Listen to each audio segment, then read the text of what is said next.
আসসালামু আলাইকুম। আমার পরিবারে আপনাদের আরো একবার স্বাগত জানাচ্ছি। আশা করছি সবাই ভালো আছেন। আলহামদুলিল্লাহ, আমরাও ভালো আছি।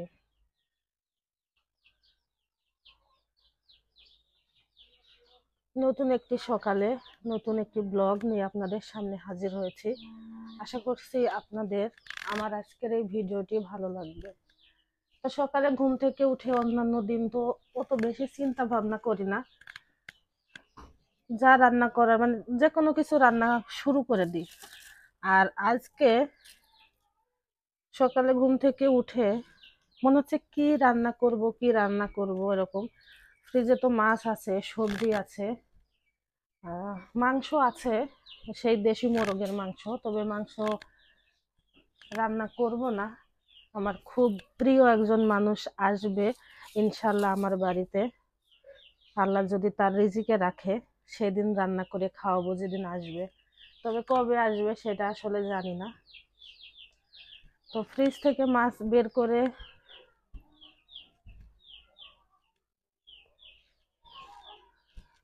ভিজাতে দিয়ে দিলাম। এখন আমি চলে আসলাম এই ঘরে, ডিমগুলো একটু ঘুরিয়ে দিই। আমাদের এই ডিমগুলো 4 তারিখে বসানো হয়েছে, আর কয়েকদিন পরে ইনশাল্লাহ বাচ্চা উঠবে। 20টা ডিম দিয়েছি, সবই আমাদের খামারে। রান্না করতে তো ভালোই লাগে, আসলে খারাপ কখনো ওই রকম ভাবে লাগে না যে রান্না করব না, রান্না একটা ঝামেলার জিনিস। কিন্তু মাঝে মধ্যে মনে হয় যে কি রান্না করব, এটা রান্না করব, এটা খেতে তো ইচ্ছে করছে না। আজকে ঠিক তেমনই, ভাত রান্না করব, মাছ রান্না করব বা সবজি যেটাই রান্না করব, সেটা খেতে ভালো লাগবে না, খাবো না আজকে। কিন্তু কি যে খেতে ইচ্ছে করছে, সেই কি জিনিসটাও জানা নাই।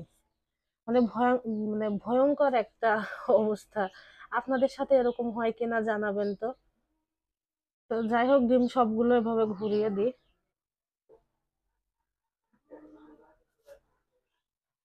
গতকালকে যে ডাল রান্না করেছিলাম, একটুখানি ডাল আছে, ভাজি আছে, আর তার সাথে আজকে যে কোনো সবজি বা মাছ রান্না করলেই হয়ে যাবে। তো পাঙাশ মাছ বের করেছি, দেখা যাক কি দিয়ে রান্না করি।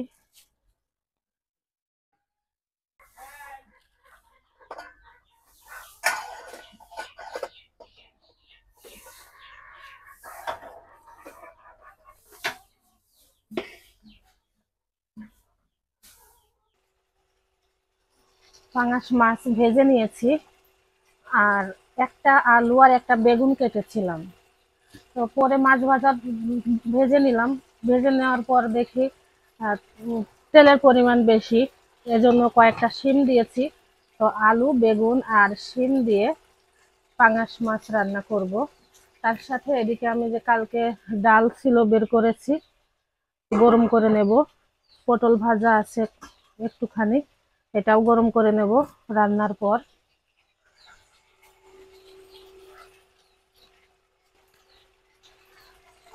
আর গত রাত্রে খুব শীত পড়েছে, শুধু কাঁথাতে যেন শীত যাচ্ছিল না।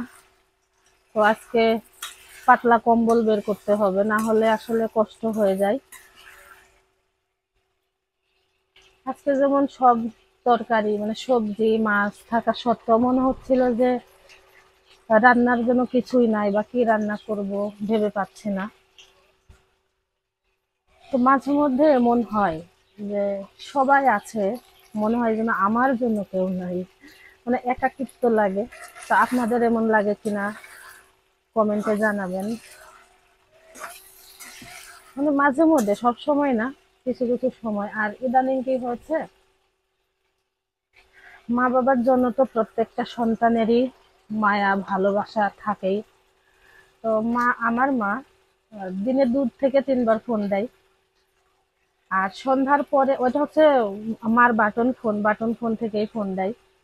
আর সন্ধ্যার পরে অধিকাংশ সময় ভিডিও কলে ফোন দেয় আমার মা আমাকে।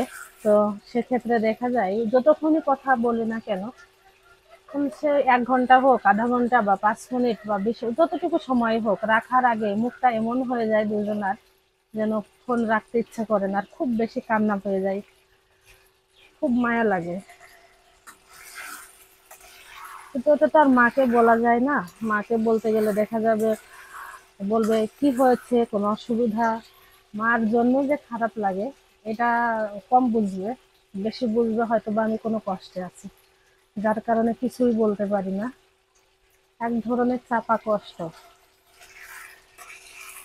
আর এখন যেহেতু আমারও একটা মেয়ে, সেক্ষেত্রে আরো বেশি মায়া লাগে যে আমি যেমন এখন অন্যের সংসার, মানে অন্যের ঘরে এসেছি, নতুন একটা জায়গায়, সেটাই হলো আমার আপন জায়গা ভেবে নিয়েছি।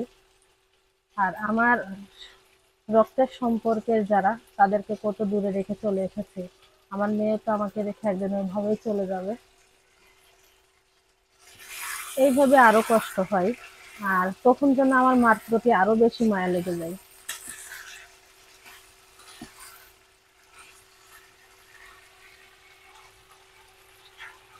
তো আমি ভাত বসিয়ে দিয়েছি, আর তরকারিটা কষিয়ে নিচ্ছি, বেশি সময় লাগবে না হয়তোবা।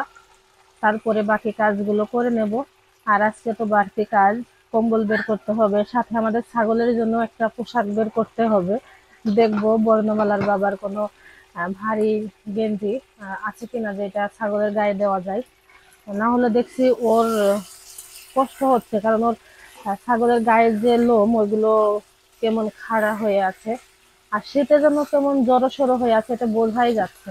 তো ওর জন্য একটা পোশাক বের করব, রান্নাটা করে নি। রান্না করে খাওয়া দাওয়া করার পরে ওগুলো কাজ করে নেব। তরকারিতে বলক এসেছে, আমি কষানোর পরে ঝোলের পানি দিয়ে দিয়েছিলাম। এবার মাছগুলো দিয়ে দিই।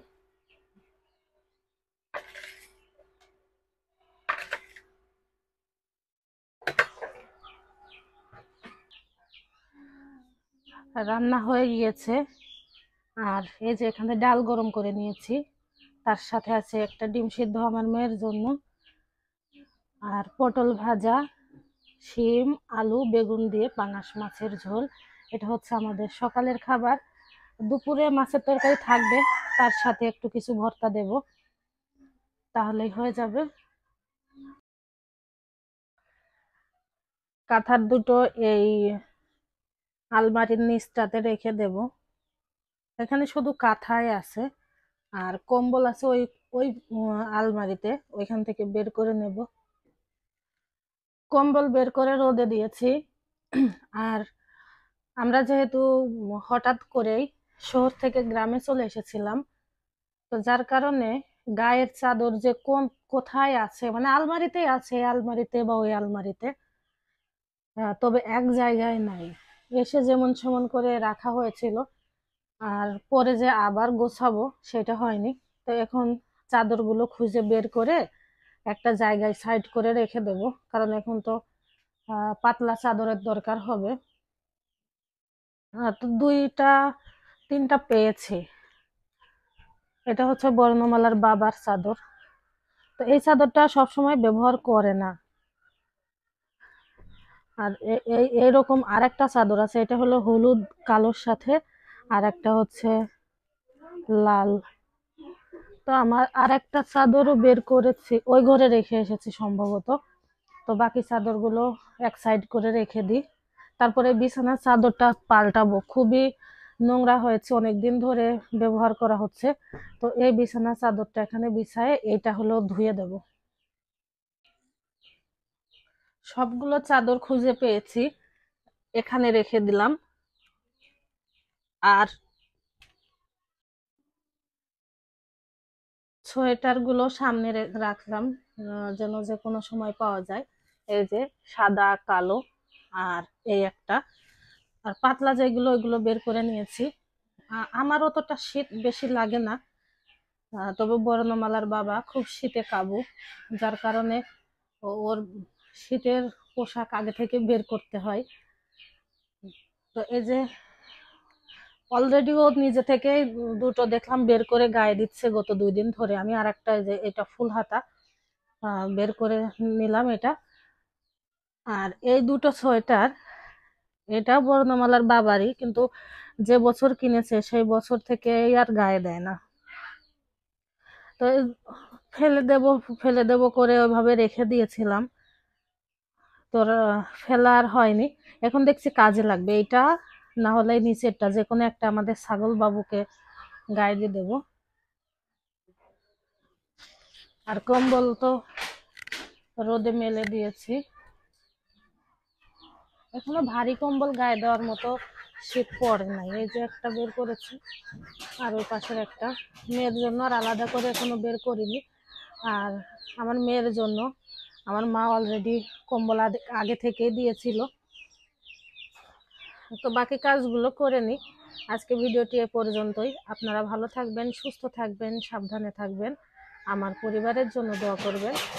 আসসালামু আলাইকুম।